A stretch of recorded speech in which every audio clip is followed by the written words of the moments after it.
दोस्तों जय हिंद, मैं हूं शम्स तबरेज और आप देख रहे हैं टाइम्स मील। तो आखिरकार ईरान के सब्र का पैमाना लबरेज हो गया और जब ईरान के सब्र का पैमाना लबरेज हुआ तो पूरी दुनिया ने देखा कि किस तरीके से 1 अक्टूबर की रात में दे दनादन ईरानी मिसाइलों से इजराइल बिल्कुल हिल गया और इजराइल के लोग सब के सब ज्यादातर लोग बंकरों में जाकर दुबक कर बैठ गए। नेतन्याहू तो 2 महीने से ज्यादा वक्त हो चुका है, पूरी की पूरी कैबिनेट मीटिंग ही जेरूसलम की पहाड़ियों के भीतर बनाए गए खुफिया बंकर में गुजार रहा है। नेतन्याहू की पूरी सेना आयरन डोम, एरो डिफेंस सिस्टम, एरो 3 यहां तक कि इजरायली फाइटर जेट, ये सब के सब मुंह ताकते रह गए और ईरान की जो मिसाइलें गिरना शुरू हुई तो ये सिलसिला गिरता ही चला गया, ये सिलसिला बढ़ता ही चला गया और लगभग 200 से 500 तक मिसाइलें दागने का अलग अलग मीडिया रिपोर्ट में दावा किया जा रहा है। लेकिन जो इससे नुकसान हुआ उस नुकसान के बारे में इजराइल भूलकर भी जग जाहिर नहीं करना चाहता, लेकिन शेखियां जरूर बढ़ा रहा है, लंबी जरूर फेंक रहा है। लेकिन इजराइल ईरान के तमाम हमलों को नाकाम करने का दावा कर रहा है और यह कह रहा है कि हमारे एयर डिफेंस सिस्टम ने ईरानियन मिसाइल को इंटरसेप्ट कर लिया, उनको रोक दिया, उनको तबाह कर दिया, कोई भी नुकसान नहीं हुआ। लेकिन इजराइल के भीतर से आने वाली जो सोशल मीडिया पे तस्वीरें हैं वो ये बताने के लिए काफी हैं कि ईरान का हमला काफी हद तक कारगर साबित हुआ और बहुत ही सटीक उसने निशाने पर हमला किया। ज्यादातर ईरान के मिसाइलों को इजराइल नहीं रोक पाया। 80 से 90% मिसाइलें अपने टारगेट पर जाकर अपने मंसूबे को उसने अंजाम दिया और ऐसा दावा ईरान के जरिए किया जा रहा है।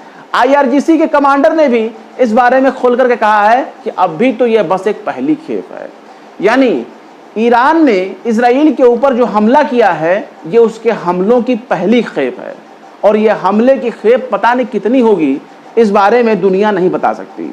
अमेरिका पूरी तरीके से इस जंग में इजराइल के साथ खड़ा था, खड़ा है और खड़ा रहेगा। जैसा कि सभी जानते हैं कि इजराइल कोई देश नहीं है, वो अमेरिका का मिलिट्री बेस है, हवाई अड्डा है, सैन्य अड्डा है, जिसको एक देश का नाम दे दिया गया है, जबरन मिडिल ईस्ट में बैठा दिया गया है ताकि उसके जरिए अमेरिका अपने बड़े बड़े मंसूबों को अंजाम देता रहे।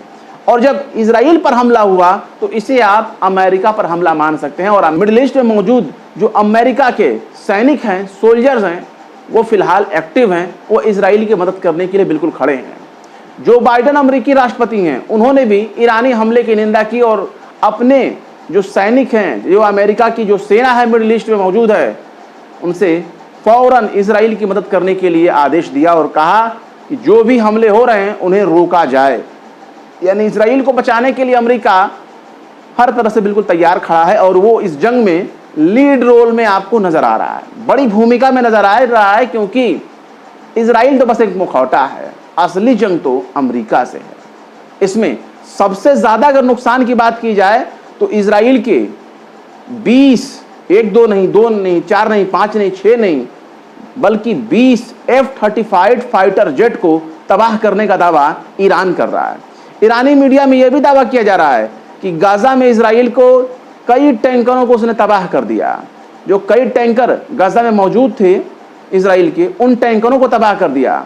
और ईरान ने यह भी कहा है कि ये तो हमले की पहली खेप है, अभी ड्रोन के हमले की खेप बाकी है। यानी जब वो ड्रोन से अटैक करेगा, आप जानते हैं कि पूरी दुनिया में ईरान के ड्रोन बड़ी मशहूर हैं और ईरान बहुत ही सॉलिड, ताकतवर और अच्छे उन्नत क्वालिटी का ड्रोन बना रहा है। और इन ड्रोनों की आपने जौहर आपने देखा होगा यूक्रेन और रशिया वॉर में, रशिया को भी उसने अपने ड्रोन दिए और इन्हीं ड्रोन की जब शुरुआत वो इजराइल पर हमले करने के लिए करेगा तो मंजर कुछ और भी हो सकता है, क्योंकि इस 3-4 महीने के दौरान काफी डेवलपमेंट देखने को मिला है। अप्रैल का महीना कुछ और था और अक्टूबर का महीना कुछ और है। मत भूलिए कि 7 अक्टूबर को ही हमास ने इजराइल के ऊपर मेजर अटैक किया था और 1 अक्टूबर की शुरुआत में ही, पहली ही अक्टूबर की तारीख को ईरान ने जबरदस्त हमला किया है। 7 अक्टूबर को भी माना जा रहा है कि कोई बड़ा हमला ऐसा हो सकता है जिसकी कल्पना ना तो अमेरिका ने किया होगा, ना इजराइल, ना ब्रिटेन ने, ना पश्चिमी देशों ने। तो 7 अक्टूबर को क्या हमला होगा इसके बारे में भी 7 अक्टूबर के बाद देखने को मिलेगा कि 7 अक्टूबर को क्या हुआ। वहीं अगर ईरान के हमले की बात की जाए तो ईरान की सेना का दावा है कि उसने जो भी हमले किए हैं, ईरान का दावा है कि वो तमाम सटीक रहे हैं और टोटल उसके हमले सैन्य मिलिट्री ठिकानों पर हुआ है, यानी इजराइल का जो भी मिलिट्री बेस था, सैन्य अड्डा था, उन्हें सैन्य अड्डों को निशाना बनाकर ईरान ने ये हमले किए हैं। ईरान ने यह भी कहा है इस हमले के लिए कि जो भी शहादतें हुई हैं, चाहे इस्माइल हानिया का हो, चाहे हसन नसरुल्लाह का हो, चाहे ईरानी मिलिट्री कमांडर का हो, इन सब का उसने बदला ले लिया है इस हमले के जरिए। इसके साथ ही हम आपको बता दें कि एक सबसे बड़ा महत्वपूर्ण इंपॉर्टेंट जो फैक्टर है और वो है नेवाटिम एयर बेस इजराइल का। तो नेवाटिम एयर बेस पर F-35 फाइटर जेट वहां खड़े थे और इस फाइटर जेट पर हमला करने का दावा ईरान ने किया है। अगर F-35 20 F-35 विमानों को, लड़ाकू जहाजों को, फाइटर जेट को ईरान ने तबाह करने का दावा किया है तो दावा इतना हल्के में नहीं हो सकता। F-35 5वीं जनरेशन का लेटेस्ट फाइटर जेट है जो रडार भी नहीं पकड़ सकता, जिसे लैंड करने के लिए एक समतल जमीन की जरूरत नहीं पड़ेगी। वो कहीं से भी लैंड कर सकता है और कहीं पर भी उतर सकता है। ऐसे एडवांस 35 फाइटर जेट को, F-35 फाइटर जेट जो है उसकी 20 F-35 फाइटर जेट को अगर तबाह करने का दावा ईरान कर रहा है तो ये इतना समझ लीजिए कि इजराइल के साथ साथ अमेरिका को ये बहुत बड़ा झटका है, बहुत बड़ा नुकसान माना जाएगा। इसके साथ ही अगर आगे बढ़े तो ये देखेंगे कि अमेरिका ने इजराइल के ऊपर होने वाले हमलों को रोकने का आदेश तो दे दिया, लेकिन इसके साथ ही मिडिल ईस्ट में मौजूद जो उसकी सेनाएं हैं उन सबको एक्टिवेट कर दिया है, एक्टिव मोड पर रख दिया है। तकरीबन 50,000 के करीब ऐसे सैनिक हैं जो फिलहाल में इजराइल की मदद करने के लिए बिल्कुल तैयार खड़े हैं। वो हर तरह से इजराइल की मदद करेंगे, कंधे से कंधा मिलाकर, बल्कि यूं कहें कि इजराइल की जगह पर वो खुद ही लड़ेंगे अगर दुश्मन ने उस पर हमला किया। लेकिन अब जंग का दायरा बढ़ चुका है, ईरान को इसका जवाबी हमला झेलना पड़ेगा। तब पता चलेगा कि आखिर इजराइल अगर ईरान के ऊपर हमला करता है तो ईरान उन हमलों को रोकने की क्षमता रखता है कि नहीं रखता है, और उसके बाद भी क्या जवाब होगा ये भी देखना बाकी रहेगा। लेकिन ईरान ने इतना समझा दिया है अमेरिका को भी कि अमेरिका इस मामले से दूर रहे। अमेरिका को दूर रहने की ईरान ने नसीहत दी है और कहा है कि ये तो बस एक झलक है, ये पहली खेप की सिर्फ एक झलक है, अभी हमले का सिलसिला जारी रहेगा। अगर इजराइल इसके बाद कोई पलटवार करता है तो ईरान इससे बड़ा भी हमला करेगा। अगर गौर किया जाए तो दुनिया भर के देशों ने ईरान के हमले की निंदा की है। अब ये कितने शर्म की बात है कि दुनिया भर के देश अब इस लायक भी हो गए तो इजराइल जैसे एक जालिम तानाशाही देश के ऊपर हमला करने का विरोध हो रहा है। जो इजराइल जिसने पूरा गाजा का सफाया कर दिया, गाजा की एक इमारत को उसने तबाह कर दिया, 41,000 से ज़्यादा ऑफिशियल 41,000 से ज़्यादा लोगों को जिसने हलाक कर दिया, शहीद कर दिया, 2,000 से ज़्यादा जिसने लेबनान के लोगों को मार दिया, घरों के अंदर रहने वाले मासूम बच्चों को मार दिया, औरतों को मार दिया, बुजुर्गों को मार दिया। उस इजराइल पर अगर कोई देश हमला करता है तो आज दुनिया निंदा करने के लिए खड़ी हो रही है और उसका मदद करने के लिए भी खड़ी है कि हम तुम्हारे साथ कंधे से कंधा मिलाकर तुम्हारे दुश्मनों से मुकाबला करेंगे, तुम्हारे लिए बदला लेंगे। लेकिन यही बदला गाजा के मामले में नहीं हुआ, यही बदला लेबनान के मामले में नहीं हो सका, यही बदला जो छोटे छोटे मासूम बच्चे मारे गए उस मामले में जाहिर नहीं किया गया। इस तरह की बड़े पैमाने पर निंदा, कंधे से कंधा खड़ा होकर मिलाकर जो निंदा की जा रही है वो निंदा तब नजर नहीं आई। लोग कहते हैं कि इजराइल अकेला सब पर भारी। भाई इजराइल कभी अकेला था ही नहीं, जब अकेला बना नहीं तो अकेला भारी कैसे हो गया? उसके पीछे विश्व महाशक्तियां हैं, बड़े बड़े पावर हैं। इजराइल ना भी लड़ेगा तो उसको बचाने के लिए, उसकी हिफाजत के लिए, तहफ़्फ़ुज़ के लिए बड़े बड़े देश मैदान जंग में कूदने के लिए तैयार हैं। वो तो मूर्खों का डायलॉग है जो कहते हैं कि एक अकेला 57 मुस्लिम देशों पर भारी है। नहीं साहब, वो भारी तो एक छोटा सा नेपाल भी हो जाएगा, लेकिन अगर उसके कंधे पर कोई हाथ रख दे, सपोर्ट कर दे, तो फिर देखिए कि दुनिया में तबाही कौन नहीं मचाएगा।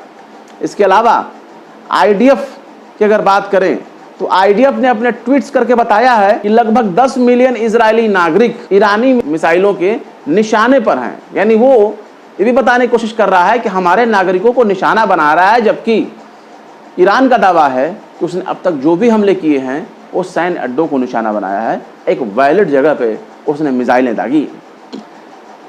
भूमध्य सागर में ईरान ने एक बड़ा हमला किया है और भूमध्य सागर में मौजूद जो इजरायली गैस रिंग है उस पर उसने जबरदस्त हमला किया है। जो तस्वीरें आ रही हैं सोशल मीडिया के जरिए वो इतनी ज्यादा है कि उनको रोक पाना इजराइल के बस की बात नहीं है। इजरायली मीडिया कभी भी अपने नुकसान का आकलन नहीं कर सकी और ना ही उसको करने का हक है, क्योंकि इजराइल में मीडिया को सेंसरशिप का सामना करना पड़ रहा है कि भीतर की कोई भी तस्वीर, भीतर की कोई भी ऑडियो वीडियो को मीडिया में शेयर नहीं करना है।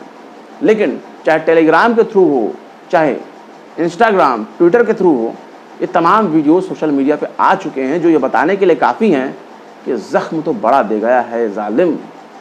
अब झेलना बाकी है कि दर्द किस हद तक बढ़ता जाएगा, और ईरान ने वो दर्द दे दिया है। ईरान फ़िलहाल इजराइल के लिए जालिम बन गया है और पूरी दुनिया उसकी निंदा करने के लिए पीछे पीछे दौड़ रही है। वहीं ईरानियन सैन्य जनरल मोहम्मद बाघेरी का कहना है कि उनकी जो मिसाइलें रही हैं वो तेल अवीव में मोसाद के बेस पर उसने अड्डा किया है, हिट किया है, मिलिट्री बेस पर उसने हिट किया है, नेगेव में जो नवातिम एयरबेस है उसको उसने हिट किया है, आईडीएफ के राडार को हिट किया है और इजराइल के जो टैंकर बिखरे हुए थे उन सबको उसने हिट किया है ईरानी मिसाइलों ने। लेकिन इतना बताने के लिए काफ़ी है कि चोट गहरी है। ज़ख्म मीडिया रिपोर्ट्स के हवाले से आपको मिलेगा, सूत्रों के हवाले से मिलेगा, लेकिन खुलकर अपने ज़ख्म का, अपने दर्द का इजहार इजराइल नहीं कर सकता। अमेरिका का हाथ होने के बावजूद भी अचानक से जब ईरान ने हमला किया तो इजराइल को संभलने का वक्त भी नहीं मिला। हालांकि उससे पहले ही 1 करोड़ लोग अपने अपने बंकर में घुस चुके थे। आप इतना जान लीजिए कि इजराइल के कोनों कोने में बंकर बने हुए हैं। हर इजरायली के घर के नीचे ही बंकर बने हुए हैं और बंकर के ऊपर ही उसका घर है। और जैसे ही कोई सायरन बजता है वो दौड़ करके 1-1.5 मिनट के अंदर या 90 सेकंड के अंदर वो तुरंत अपने अपने बंकर में चले जाते हैं। और जब बंकर में वो चले जाते हैं तो फिर उनको नुकसान होने के चांसेस बहुत कम हो जाते हैं।